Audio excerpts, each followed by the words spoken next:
Signals from the U.S. Federal Reserve that rate cuts could be on the table set off a market rally in the final weeks of 2023, marking an inflection point of sorts for several sectors. Well, here to walk us through what he's seeing in the markets, Ben Gossack, Managing Director and Portfolio Manager with TD Asset Management. Ben, great to have you back on the show. Thanks. I even brought a new tie for a new year. So you always bring the charts, and you bought the tie for the new year as well. Obviously, near the final innings of last year, the Fed came out and sort of tipped its hand and said, yeah, you know, if conditions are right, we could see some rate cuts next year. We could see that ourselves. And the market took that information and ran with it, but not all of the market. You've got some interesting stuff to share with us. So we definitely saw a pivot in, we'll call it the large cap indices. So in S&P 500, TSX 60, we saw this sort of move, and then for the full year, when we reflect back on 2023, we'll say, well, that was a great year because the S&P was up 20-something%. Like, why were we sitting in cash all year?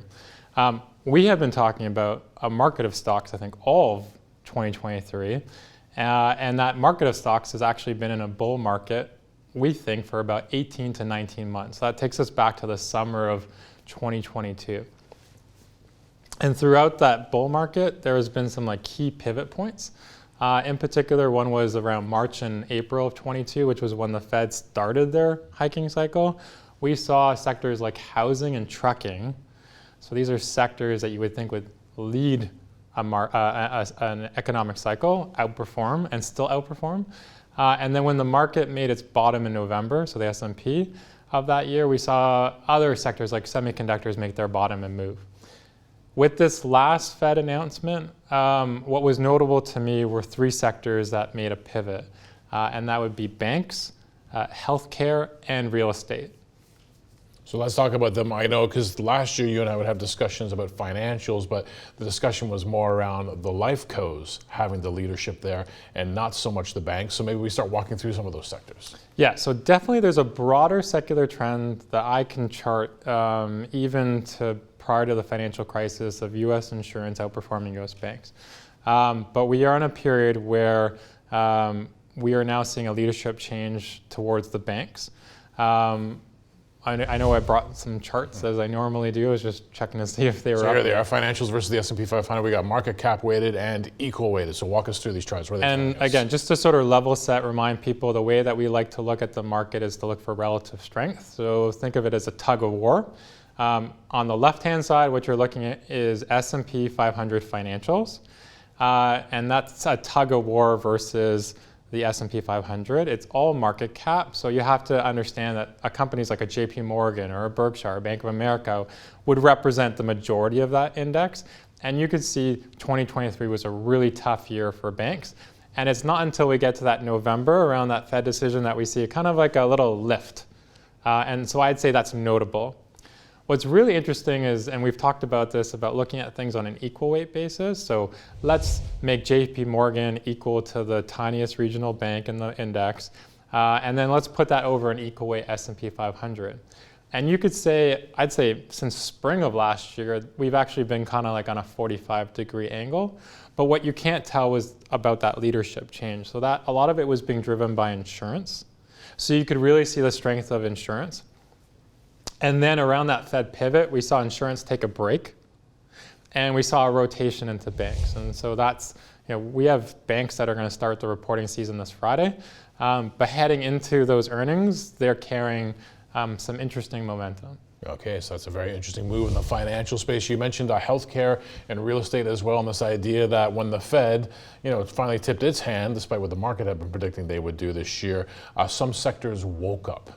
Yeah, so, and one last point on the banks. I think the reason why they're performing is you could tell people were more worried about credit provisions and the fear of credit provisions and loans that wouldn't perform. So that was definitely a Canadian bank story too, and I think we might have a picture of that. And this move that we're seeing in terms of banks is we're seeing it in the US, we're seeing it in Canada. And so what we're looking at here is at the top is equal weight Canadian banks. So we treat all 6 Canadian banks as equal in this index, and we put it over the market cap TSX 60.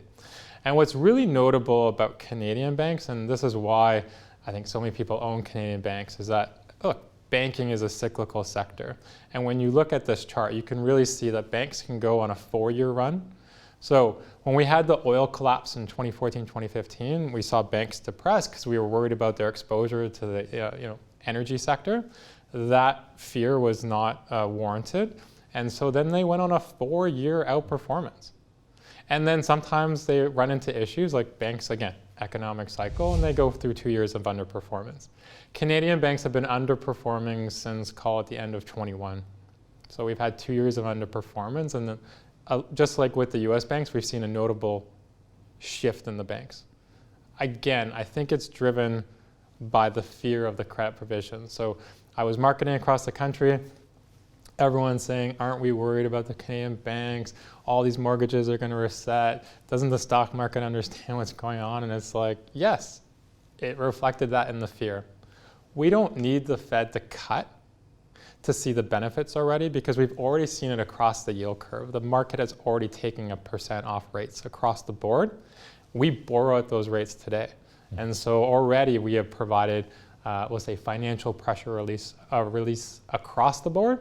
And that's why you can see the banks perform now as opposed to having to wait for a Bank of Canada cut or a Federal Reserve to cut. Very interesting stuff there. I'm glad you went a bit deeper there on the financial stuff. I think we're going to move on to the healthcare space now, what you're seeing here. Yeah, so on our left-hand chart, again, we're talking about market cap. What's really notable about the healthcare sector, it's very dominated by really big companies. So if you think about like a Johnson & Johnson and an Abbott and a Merck and a Pfizer. And so in 2022, when the market was selling off, these are typically defensive areas. People have to take their medicine, have to continue dialysis, all that type of stuff. And so you can see that in 2022, healthcare just outperformed. And then in 23, it was the reverse. And so those large cap companies underperformed. And most people would say in 23, healthcare was a bad sector to be in. But it goes back to being an active manager, doing stock selection. If you own Eli Lilly, then you were not, or other sort of GLP-1 type drug companies, you were like, hey, this has been great in healthcare. And it really shows up on our equal weight chart on the right-hand side. You can see that while large cap companies were underperforming, equal weight was steadily working, and then it stopped working.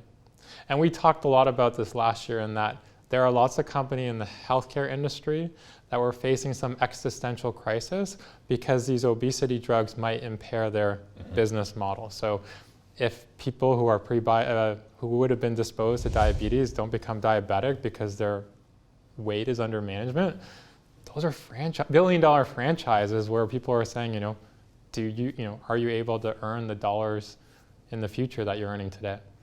Let's talk about real estate, because obviously, we want to talk about, we're going to talk about real estate. We've got so much to get through. I'm getting excited, I'm getting ahead of myself, but let's talk about real estate, because obviously when we saw aggressive interest rate hikes, there was an impact here.